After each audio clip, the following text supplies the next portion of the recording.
Hi guys, I am Shivangini. Welcome to my channel resolving need. तो हमें पता है कि जब ग्लाइकोलाइसिस होता है यानी ग्लूकोज का ब्रेकडाउन होता है तो हमें क्या मिलता है, पायरुविक एसिड मिलता है।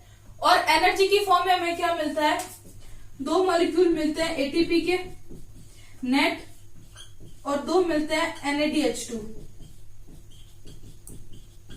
और साथ में दो मॉलिक्यूल मिलते हैं पायरुविक एसिड के। तो ये हमारा नेट प्रोडक्ट होता है। अब इस पायरुविक एसिड को आगे यूज करने के मेनली दो तरीके हैं, एरोबिक रेस्पिरेशन और एनारोबिक रेस्पिरेशन। तो पहले हम एनारोबिक रेस्पिरेशन देखते हैं, जिसको एक और नाम है, उसको बोलते हैं फर्मेंटेशन। तो फर्मेंटेशन भी दो तरह का होता है आगे, एक तो लैक्टिक एसिड फर्मेंटेशन और एक एल्कोहल फर्मेंटेशन। एक में क्या करते हैं हम कि इस पायरुविक एसिड से लैक्टिक एसिड बनाते हैं। वो ये किसके द्वारा होता है, कुछ बैक्टीरिया होते हैं जो इस फर्मेंटेशन में हेल्प करते हैं। और या फिर हम इस पायरुविक एसिड से एथेनॉल यानी एथिल अल्कोहल बना सकते हैं। प्लस उसमें क्या रिलीज होगा, CO2 रिलीज होगा। ये प्रोसेस किसके थ्रू होगा, यीस्ट के थ्रू होगा।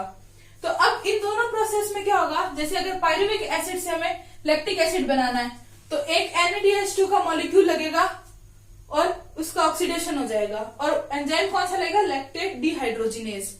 वैसे ही जब हमें एथिल अल्कोहल बनाना है तो एथेनॉल और कार्बन डाइऑक्साइड बनेगा, एंजाइम लगेंगे डी कार्बोक्सिलेज और अल्कोहल डिहाइड्रोजिनेज, ये एंजाइम लगेंगे और इसमें भी सेम एक मॉलिक्यूल NADH2 का ऑक्सीडाइज हो जाएगा।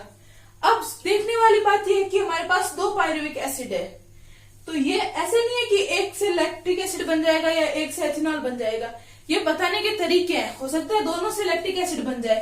तो जब एक पायरुविक एसिड का फॉर्मेशन हो रहा है, लैक्टिक फर्मेंटेशन हो रहा है लैक्टिक एसिड में, तो एक NADH2 टूटेगा। अगर दोनों कन्वर्ट होंगे तो दो NADH2 यहाँ लगेंगे। वैसे अगर दोनों पायरुविक एसिड से एथेनॉल बनेगा तो दो NADH2 के मॉलिक्यूल ऑक्सीडाइज होंगे। तो ये फर्मेंटेशन का पूरा प्रोसेस है। अब इस फर्मेंटेशन में क्या होता है कि ग्लूकोज में जितनी एनर्जी है उसका सिर्फ 7% जो है वो यहाँ यूटिलाइज होता है। यानी ग्लूकोज में मान लो अगर 100 मॉलिक्यूल एनर्जी है तो उसमें से सिर्फ 7 मॉलिक्यूल ही हमें मिल पाएगी, 7% एनर्जी रिलीज होती है।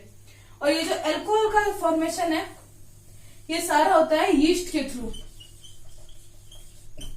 और यीस्ट की एक और खास बात होती है कि अगर जब ये वो फर्मेंटेशन कर रहा है तो अगर अल्कोहल का कंसंट्रेशन 13% से ज्यादा हो जाए तो वो अपने आप को पॉइजन करके मार लेगा, यानी वो सुसाइड कर लेगा। तो इसका मतलब ये NCERT की एक लाइन है। तो इससे हम ये कंक्लूड कर सकते हैं कि अगर यीस्ट से फर्मेंटेशन होके अल्कोहल बन रही है तो उसमें जो भी कंसंट्रेशन होगी उस बेवरेज की वो 13% अल्कोहल से कम ही होगी। तो NCERT में लास्ट में इस पूरे फर्मेंटेशन वाले पैराग्राफ के लास्ट में एक क्वेश्चन लिख रखा है कि टोटल गेन ऑफ एनर्जी कितना हुआ हमारे पास अगर हम एनारोबिक रेस्पिरेशन करें, यानी फर्मेंटेशन के थ्रू अगर यानी ग्लाइकोलाइसिस के बाद सीधा फर्मेंटेशन करें तो हमें टोटल कितनी एनर्जी मिलेगी। नेट एनर्जी मिलेगी हमें 2 मॉलिक्यूल ऑफ ATP। कैसे, ग्लाइकोलाइसिस के बाद हमें मिले थे 2 ATP और 2 NADH2, लेकिन जब पायरुविक एसिड को आगे हमने फर्मेंटेट करवाया तो दोनों NADH2 ऑक्सीडाइज हो गए। तो अगर हम फर्मेंटेशन करवाएंगे तो हमें सिर्फ 2 मॉलिक्यूल मिलेंगे ATP के। तो ये बहुत कम लेवल की एनर्जी है। अगर हमें ज्यादा एनर्जी चाहिए तो हमें एरोबिक रेस्पिरेशन करवाना पड़ेगा।